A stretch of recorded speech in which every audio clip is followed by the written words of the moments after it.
to get you details on Biden's visit to Europe and most importantly, what's lined up for the day. Remember, we've been telling you how he is set to meet his Polish counterpart. And the most important discussion on Ukraine, as he's also set to deliver an address as per India time at 10:30 p.m. tonight. And he is set to meet his Polish counterpart at about 4:30 p.m. Now, Shawan is joining us live. I'm told that he's outside the presidential palace. Shawan, if you can hear me, what more can you tell us?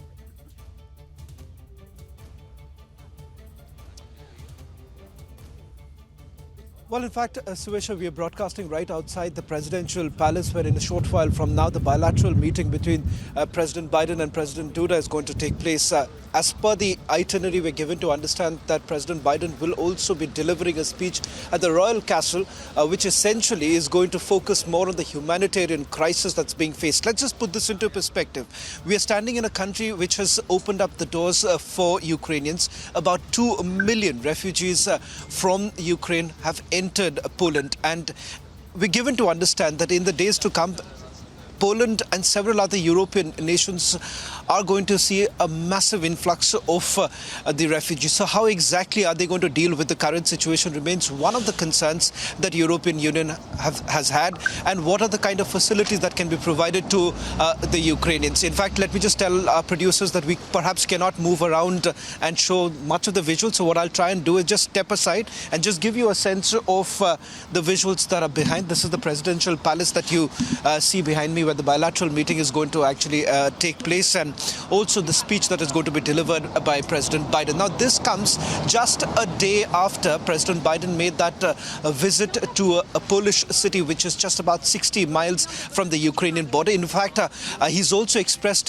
his disappointment that he perhaps could not step into Ukraine and also get a first-hand experience of what's really happening on the ground. But remember, the message that he wanted to perhaps send across by visiting the 82nd Airborne Division of the US troops, where he's had a personal meeting with every soldier who was present in that particular room, sending across this message that this is now a fight for democracy, because that is going to be very, very crucial, and perhaps an obligation that the United States has at this point in time to ensure that democracy is saved.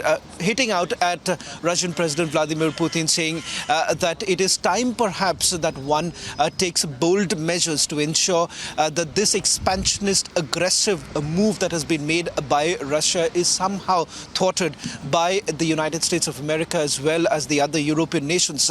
Remains to be seen how exactly will that really work on the ground, because if you take a look at what President Zelensky had to say with regards to how this is a fight, or this is a war that is being waged against his own country, but he's fighting it all by himself. The reason being that you don't have any other military troops apart from the Ukrainian army on the ground inside Ukraine, and something that President Biden has refused, saying that no US military is going to be on the ground. And in fact, not just that, the other plea that was made by President Zelensky with regards to a no-fly-out zone, that was also denied, because remember, the European nations as well as the United States does not want a full-fledged war with Russia, and that is the reason why perhaps that decision was taken that a no-fly-out zone will not be really possible. So in lieu of that, you're looking at President Zelensky demanding that the European nations as well as the United States actually provides much more military assistance, and the demand has gone up way more than what it was in the past, simply saying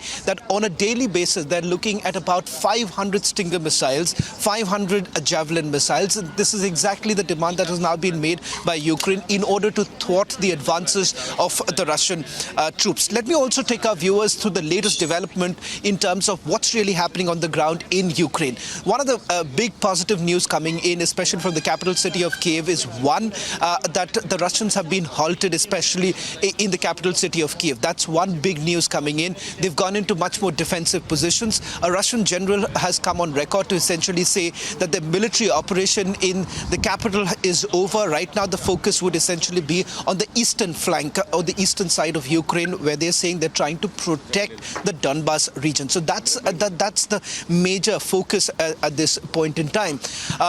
Will that really mean that we are staring at a longer, protracted phase of the war right now? Perhaps yes, because the end game doesn't seem to be so very clear at this point in time. Secondly, there are enough indications coming in from multiple intelligence agencies, be it the British intelligence or, for that matter, US officials coming on record to say that they suspect that in the days to come, this is going to be a part where perhaps chemical weapons could be used by Russia. If that really happens, what's going to be the response of NATO? Because as of now, NATO, all that they have essentially done, they've bolstered their positions around the eastern flank. That is in countries like Hungary, Romania, as well as Poland. These are the places where the military bases have been bolstered. But will that really be enough for the Ukrainians is a bigger question that one needs to ask. So what's going to really happen when President Duda and President Biden really meet? That bilateral talk is going to be important to see how Poland, amps up their, provisions that they're going to give to the Ukrainians. That's going to be very, very crucial.